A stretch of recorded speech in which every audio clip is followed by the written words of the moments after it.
Social and political commentary from a Christian male perspective. Shout out to the Washington Free Beacon. Y'all have been wondering whatever happened to Fani. She's been really quiet as of late. Well, guess what? She ain't been quiet enough. Fani Willis said her whistleblower posed a violent threat to her office. Audio recordings tell a different story. Willis's top aide invented words that Amanda never said, whistleblower's attorney said. Now, you all remember that we had Amanda Timpson on the channel. I'll make sure to leave the links down in the pinned comment as well as the description. Amanda very kindly came onto the channel twice and told her story of her experiences with Fani working in Paul Howard's office and then into Fani Willis's administration, and the experience that she had with a particular grant that was supposed to be used for particular purposes. And Fani's, not necessarily Fani, but her team wanted to use the grant a different way. When Amanda went and told Fani, that's when everything went the wrong way. So thank y'all so much for tuning in tonight. Real quick, let's just go over this very quickly. I'll leave the link to the Washington Free Beacon as well. A big problem arose in Fulton County District Attorney Fani Willis's email inbox in the afternoon of November 16th, 2021. So we're going back in time, almost 5 years. 4 years, please forgive me. It was a legal notice from an attorney representing Amanda Timpson, a former employee, or rather member of Willis's executive staff, who had been blowing the whistle on the district attorney's office for allegedly trying to mishandle federal grant funds. Willis, the 8-page letter stated, had violated a slew of whistleblower protection laws when she reassigned Timpson to serve as a glorified file clerk following a brief meeting on July 2021, in which the district attorney refused to hear Timpson's allegations. Timpson believed she had grounds for a lawsuit against Willis, but was willing to drop the matter in return for a modest severance package and a positive letter recommendation from the district attorney. Willis had other ideas. "We are absolutely not settling this claim," she wrote to her Deputy Chief Operating Officer, Dexter Bond. Y'all remember Dexter? I'll leave that link in the chat as well. His mix-up with Ashley Merchant. And legal counsel, Doug Geary. At 7:14 p.m. that evening, nearly 2 hours later, at 8:56 p.m., Willis sent another email to Bond and Geary directing them to hop on a conference call with the county attorney. "So much of the letter is inaccurate," Willis wrote, according to the records obtained by the Washington Free Beacon. Willis, who later testified during a deposition on November 2024 that she hardly skimmed the first 2 paragraphs of the letter, fired Timpson in January 2022 on charges that she was derelict in performing her job duties, posed a physical threat to high-ranking members of her administration.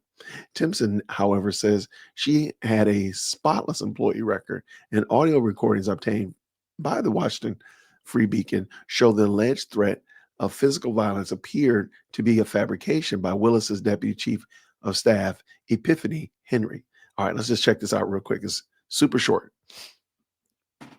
But I feel like as far as that, like this meeting, I just need to know that, like, as hard as I will go for you, like, just, if nothing else, like, respect and honesty. That's it. Like, and don't throw me out to the wolves, because that's not for me. And it's hard for me in this space because I grew up in a way that if something happens like that, you fight back physically.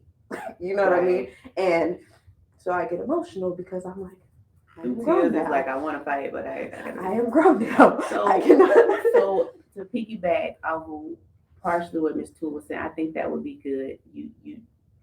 You having your own space. I don't know if Ms. Toole, you can make a decision now, but on that back wall, that one office is going to be vacant. That may be a good space for Ms. Timpson if you would like to be in that location. All right, so that was here's how Epiphany wrote it. Ms. Timpson made comments during the staff, Ms. Timpson made comments during a staff meeting with myself and Deputy DA Toole that she wanted to violently attack her previous supervisor, and that I'm from Compton. I don't know how to respond to emails. I'd be ready to fight. I want to punch him in the effing head. Ms. Simpson also expressed in the same meeting that her previous supervisor made her feel like she felt as a child when the adults didn't believe her when certain things were being done to her. For the sake of her privacy and disclosure of personal events in her life, I am choosing not to state the exact events she disclosed. All right. So that is what Fani's team put in the letter. So let's keep going. The recordings reported from here for the first time add a growing body of evidence that Willis is running an office rife with dysfunction. Timpson alleges that the whistleblower lawsuit that Willis, after receiving her November 16th legal letter, embarked on a retaliatory campaign to destroy her reputation. Her attorney saying her case, filed in August 2022, could go to trial as soon as July. Lawmakers in the House, Senate, and Georgia Senate legislation opened investigations into Timpson's whistleblower claims last year after the Free Beacon reported that she had secretly recorded a private conversation with Willis on November 19th, 2021. During that meeting, Timpson informed the district attorney that one of Willis's top aides had tried to misappropriate federal grant funds for swag and computers. Willis did not dispute Timpson's allegations, apologized to Timpson, and said the aide, Michael Cuffey, had failed her administration. Willis now says Timpson's allegations were incorrect. The district attorney testified during the deposition in November 2024 that Timpson was an underling who didn't deserve an explanation. I don't owe it to her. She's an underling, Willis testified. I don't owe it to her. Timpson's case could mark yet another embarrassing setback for Willis. The liberal darling was once a rising star in the progressive legal world when she indicted President Donald Trump on state racketeering charges in 2023. She proved to be her own worst enemy, however, and the case derailed last year after an attorney for Trump discovered that the district attorney had a romantic entanglement with Nathan Wade, the man Willis had hired to lead the prosecution. A Fulton County judge forced Wade to resign from the case, and the Georgia Court of Appeals in December blocked Willis and her office from prosecuting the matter further after Trump's victory in November. Timpson's whistleblower retaliation case centers around the actions of Willis and the two top lieutenants, Deputy District Attorney Ramona Toole and Deputy Chief of Staff Epiphany Henry, after the district attorney received Timpson's legal notice in November 2021. 2 days later, on November 18th, Willis, Henry, and Toole sent emails to Timpson outlining a new work assignment. Timpson was to create a new behavioral health class for Willis's pretrial diversion department, which would take the form of 10 course modules, each containing at least 60 minutes worth of content. Emails obtained by the Free Beacon show Timpson said it was the first time she had ever heard of this task, which she was given 26 hours to complete. Her failure to complete the project would be a tantamount to tendering her resignation, Willis wrote. Timpson said it was an impossible task designed to give Willis an ammunition to depict her as an underperforming employee, a charge Willis repeated during her deposition in November of last year. Timpson believes that she was being set up to fail. The following day, on November 19th, 2021, Timpson secretly recorded two meetings, one with Willis and the other with Henry and Toole. Henry said Timpson during that meeting expressed a desire to violently attack Cuffey. Willis's office, she alleged, had tried to misappropriate the federal funds. Henry's allegations detail in a memo dated January 28th, 2022, was sufficient for Willis to consider Timpson a violent threat to her staff. The district attorney had 7 armed investigators escort Timpson out of her office on January 14th, 2022.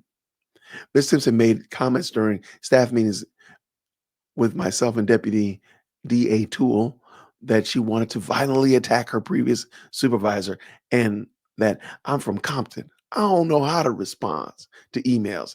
I'd be ready to fight. I want to punch him in his effing head. Henry wrote in the memo. That is so dastardly.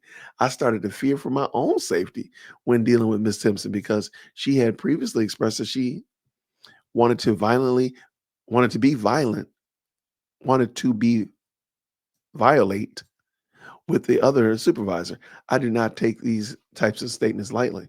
Timpson's recording from the meeting tells a different story. At no point during the 27-minute conversation did she threaten physical harm to anyone, nor did Henry or Toole indicate that they felt physically threatened by her. Ms. Timpson never threatened violence to Miss Henry, never threatened violence, and Miss Henry invented words that Amanda never said, making her seem violent when she was not. And then Miss Henry circulated the false statements in a letter. Timpson's attorney, Mario Williams, told the Free Beacon. Still, Willis maintains that Timpson posed a physical threat to her employees. We were so afraid of physical harm, the district attorney testified during her deposition in November. I was afraid for Epiphany's safety, but not just the safety of Miss Henry, Willis said, adding that Miss Timpson was disrespectful to Ramona as well. As for her alleged poor work performance, Timpson says that too is a false narrative that Willis, Henry, and Toole worked together to create in response to her November 16th legal demand that to the district attorney. She cites her spotless personal file and letters of recommendation from more than 30 of her former colleagues as evidence of her adequate performance on the job. In December 2022, after Willis fired Timpson, Henry and Toole wrote memos detailing Timpson's poor work performance and alleged threats of violence. Both highlighted Timpson's failure to complete the Willis's November 18th, 2021 assignment to create the full 10-course behavioral health class in 26 hours as evidence of Timpson's delinquency. But Timpson says neither Henry nor Toole said anything negative in writing about her allegedly poor work performance until she sent that legal notice to Willis on November 16th, 2021. Henry and Toole testified in depositions last year that they didn't write up Timpson before the date because they didn't want to harm her career. Willis also spoke positively of Timpson's job performance before she received the whistleblower on November 16th. Legal demand. The district attorney on August 2021 nominated Timpson to be a featured employee of the district attorney dispatch newsletter. And weeks later, in September 2021, the district attorney praised Timpson in a staff-wide email that the Free Beacon reported. Willis testified in her deposition in November last year that her public praise of Timpson was an attempt to make chicken salad out of chicken scat. That's the way I feel about this. She was a horrible employee, Willis testified. She had become an employee that lied, and the final straw was she became an employee that had other employees in fear. Timpson's attorney said that the documents obtained during the discovery speak for themselves. There was never a single disciplinary action reported in Ms. Timpson's employment file before the termination or at any point throughout the 4-year employment in the Fulton County District Attorney's Office. Willis wrote in an April 12th court filing, following Ms. Timpson's termination, a new narrative emerged laced with claims of a violent, potentially unstable person whom people feared despite having a spotless personnel record. Willis spokesman Jeff DeSantis declined to comment, citing ongoing litigation. All right. So. This is what's going on over there in Fani's office. If this goes south, man, if she ends up losing this, this could be millions of dollars. Never mind the, tens of thousands of dollars she had to pay to Ashley. Never mind the tens of thousands of dollars she had to pay to the legal defense fund, I believe it was. I can't remember the name, that needed that FOIA and they never got it. This could be millions of dollars. This could turn into millions of dollars that she's going to have to pay out to Amanda Timpson. Preferably she will. That would be amazing. But if you don't mind, I'm going to drop down into the comments and down in the description. I have my 2 interviews I did with Amanda Timpson. I'll also leave this video as well for you to check out. I'd love to hear what you think about it and get your feedback as well. Let's keep our eyes on this. Maybe this will be something. Maybe this will be our summer blockbuster. Who knows? I want to know what you think, though. down in the comments. Let me know. And until next time, everybody, grace and peace.